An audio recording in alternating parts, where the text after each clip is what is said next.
Rosa Lee Gerald was a devoted mom, devoted wife, and a devoted community leader.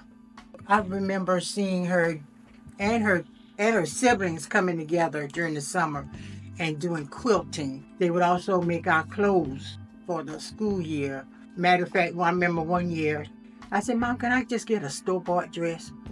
Because she was always sewing, as far as working in the community. They would go so far as not only just knowing people, going to their homes, finding out their needs. It's going back to the sewing aspect. Mom would also make sure there were clothes that were available for some students that might need a dress or might need a shirt or might need something. So she always was about the needs of the community, knowing the needs of the people, knowing that there was a need for availability for medical care. That was the forefront, not only the medical needs, but also making sure there were education, as far as those that were able to go not only just to college, but also to technical schools or being able to get a job and that kind of thing.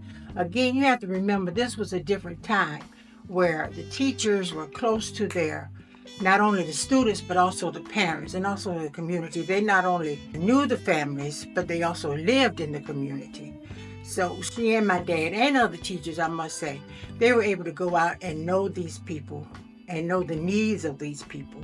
So when that, as far as being able to get CareSouth to come here, having a doctor to come here, that was on the forefront of her being a part of making sure that the needs of the people were met. There are not only the children, the children's children, seeing the advancement of people moving from, again, a different time when they came. A lot of them lived on other people's lands. I think sharecroppers. So watching those families move from being sharecroppers to homeowners, and then having those children being able to advance even further, going to college or doing more than just being on that farm. There were more options, more educational advancement. So yes, I see her influence, but also Mom was about service. What she was all about was service. Not only just seeing the needs and not necessarily being the forefront, because she was humble and very humble, but at the same token, she wanted to make sure that everybody got what they needed to be able to thrive in this society. There's a story that I did want to share when my mom was in the hospital for the last time and she was being released. She had a very good friendship with Ann Lewis. And Ann came to the hospital that day that she was to be released and to come home. And she asked if it would be possible for EMS to bring Mom by the new facility. We set it up. Mom was kind of excited. She wasn't speaking that much, but just the thought to see that new building. And it brought her in the building. And we got to Society, they wrote her in the building. She was able to be in that reception area. And she just kind of looked around. And there was a doctor there. And there was another board member there.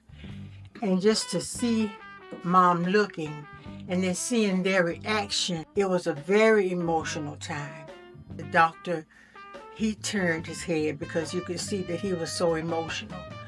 But I think it all came to like fruition as far as she seeing that building, but not knowing so much that it was going to be named after her, but to know that building had been established, for the betterment of this community.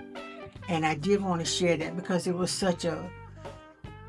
just such a moment of her being able to see it. As sick as she was still seeing that look on her face when she saw that building. And that's something that I'll never forget. I'll never forget because I saw the closeness of her along with the board members that were there and the doctor that was there. That was just so emotional to see. And that's something that I'll never forget. And I'll always be grateful for Ann Lewis for pulling that together, such a last minute thing, because that was not planned. The plan was to bring Mama home so she can transition, but to be able, for her to be able to see the accomplishment of that building it was just something. What I would want people to remember is that Mom, she wanted people to know that she saw you. It was more than what you had. She wanted to know you, what you were about. And I think what I would want people to remember was her kindness, was her thoughtfulness. It's so much. It's so much.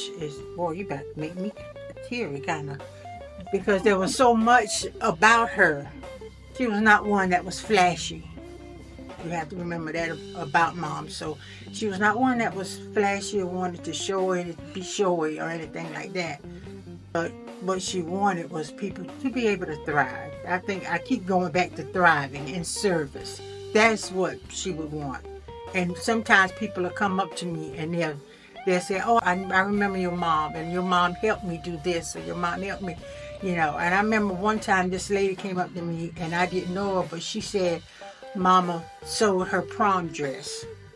You know, things like that I don't remember. I don't know. I didn't pay it any attention growing up, but those are the kind of things that she did. She did canning in the community, you know. When she would go off, I remember when I was talking to one of my daughters, she was saying that she would load them up in the car and they would go to people's houses to do different things, that kind of thing. So I keep going back to service. Mom was about service.